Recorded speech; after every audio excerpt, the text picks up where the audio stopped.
दिशा में खुदवावें, बोरिंग किस दिशा में लगवावें, इस सब बातों को आप ध्यान में रखते हुए यदि आप इस मुहूर्त की गणना पंचांग के माध्यम से करना आप सीख जाएंगे तो आप सरल एक प्रकार से समझें कि आप अच्छे एक ज्योतिषकार या पंचांग देखने में माहिर निश्चित ही हो जाएंगे। यह मेरा दावा है कि आप पंचांग को नित्य प्रति देखा करें। आपको समझ में न आए तो उसका कमेंट करें कि हाँ ये हमको समझ में नहीं आ रहा है, उसके बारे में मैं पुनः आपको बताने की कोशिश करूँगा। आपको यदि यह वीडियो मेरे द्वारा जो डाला जाता है यदि इससे लाभान्वित होते हैं, आपके लिए यह कारगर होता है, तो आप लाइक शेयर तथा सब्सक्राइब अवश्य करेंगे ताकि आपके पास वीडियो तुरंत जैसे ही अपलोड किया जाए वैसे आपके पास पहुंच जाए। तो आप ध्यान दें, आज का जो विषय है वह कुआं किस दिशा में खुदवाएं, कहाँ पर आप बोरिंग गड़वाएंगे, तो आपके ज़मीन जो आप लिए हैं उस ज़मीन में या जो आपका घर है उसमें किस दिशा में आप इसका निर्माण करेंगे, किस समय करेंगे, उसके तरीका क्या है और किस दिशा में करेंगे, इसके फल क्या होंगे, उसके तरीके को आप आसानी से समझें।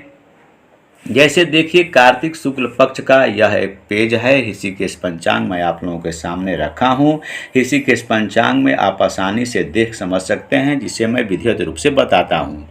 जैसे आपके पास यदि कोई जजमान आता है और पूछता है कि हमें 27 तारीख को यानी 27/11 को हम लोगों को कूप खुदवाना है, यानी कूप यानी कुआं खुदवाना है, तो उसके लिए क्या करें। या कोई आता है कहता है कि बोरिंग गड़वाना है, पानी की दिक्कत हो गई है या हमें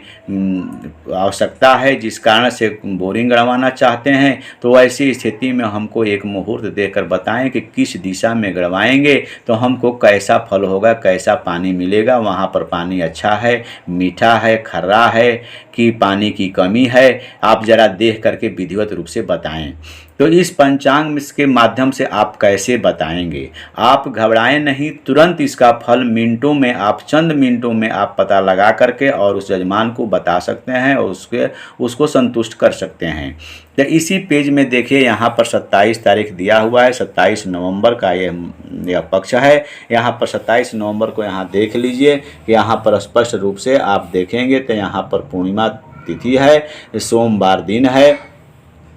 कृतिका नक्षत्र है, जोग जो है शिव है। इस प्रकार आप यहाँ देखिए बव और वालव दोनों कर्ण हैं, तो आप इसके आधार पर आप देख करके बता सकते हैं और उसके तरीके क्या हैं उसको हम समझते हैं। यहाँ पर ध्यान विशेष रूप से आपको देना है कि यहाँ पर कृतिका नक्षत्र है, यानी 27 तारीख को कृतिका नक्षत्र दिन में 1:52 तक है और वह जातक कहता है कि सुबह में हमको कराना है। तो उसके लिए आपको क्या करना होगा कि कृतिका नक्षत्र याद रखना होगा और ऋषिकेश के पंचांग के वो आपको ठीक है चले जाना है 39 नंबर पेज पर। जैसे देखिए 39 नंबर पेज यहाँ आपको दिखाई दे रहा होगा, जो आपको जूम करके दिखा दिया जा रहा है ताकि आप संतुष्ट भी हो जाएंगे। इसी पेज पर यहाँ देखिए रोहिणी नक्षत्र तो कूप चक्रमीदम, यानी रोहिणी नक्षत्र से, यह इसका सूत्र यही है कि रोहिणी नक्षत्र से आपको जिस दिन आप कार्य करवाना चाहते हैं उस दिन तक नक्षत्र की संख्या गिनती करें। यानी रोहिणी से गिनती करेंगे तो आपका नक्षत्र जो अभी हम लोगों ने पंचांग में देखा 27 तारीख को यानी 27 नवंबर को, तो कृतिका नक्षत्र था। तो कृतिका नक्षत्र तो रोहिणी से जब गिनती करेंगे तो आप जानबे करते हैं कि अश्विनी भरणी कृतिका उसके बाद रोहिणी चौथा, तो जब कृतिका से हम गिनती करेंगे तो रोहिणी जो है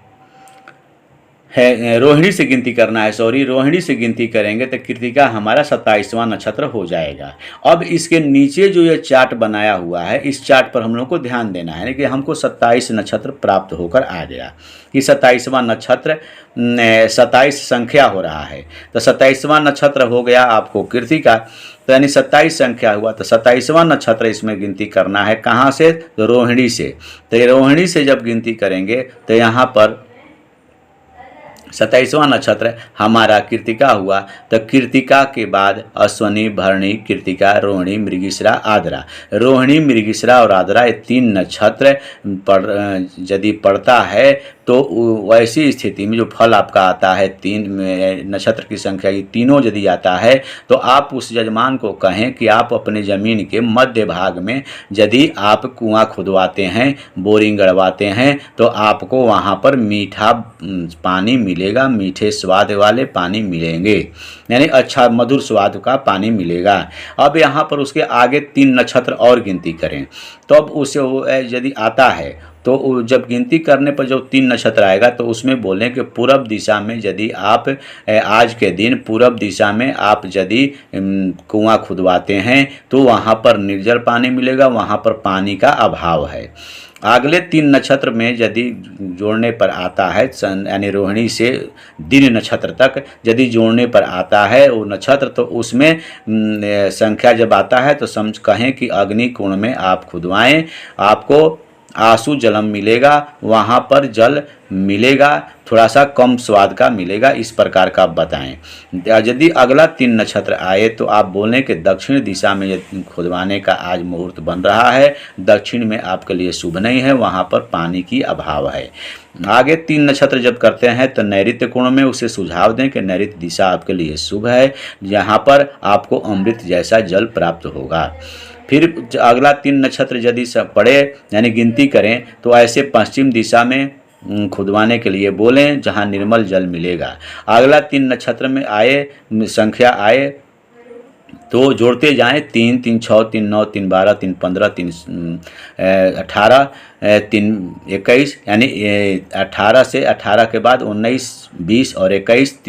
30 नक्षत्र पड़े रोहिणी से गिनती करने पर, तो वायव्य दिशा में उसे बताएं कि आज का योग जो हो रहा है वह वायव्य दिशा में बता रहा है मुहूर्त, लेकिन आपके लिए शुभ नहीं है क्योंकि वहाँ जल की कमी है, वहाँ जल की हानि होगी। अगला 3 नक्षत्र उत्तर दिशा में बताएं जहाँ पर मधुर जल मिलेगा। लेकिन हम लोगों को यहाँ पर बात यह है कि ये तो सारी बातें सभी दिशाओं के बारे में दिया हुआ है, लेकिन यहाँ पर ये देखना है कि हमारा फल जो आया था 27 आया है, तो 27वां नक्षत्र हमारा कब आ रहा है। तो 27वां नक्षत्र यहाँ गिनती करने पर देखिए यहाँ आएगा,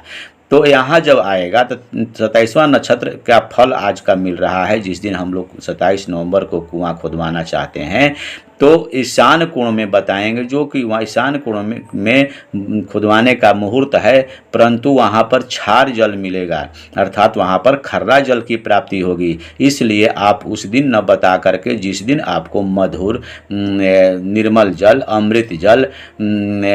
यहाँ पर शीघ्र स्वादु माने बहुत जल्द ही स्वाद वाला जल मिल जाएगा, माने कम खोदने के बाद ही मधुर जल मिल जाएगा, वैसे दिन आप उसको चयन करके उस यजमान को बताएं, उस तारीख को बताएं, ताकि उसके लिए वह लाभप्रद होगा, उसके लिए वह अच्छा फल देगा। तो ध्यान दें और आप लाइक शेयर तथा सब्सक्राइब अवश्य करेंगे। धन्यवाद।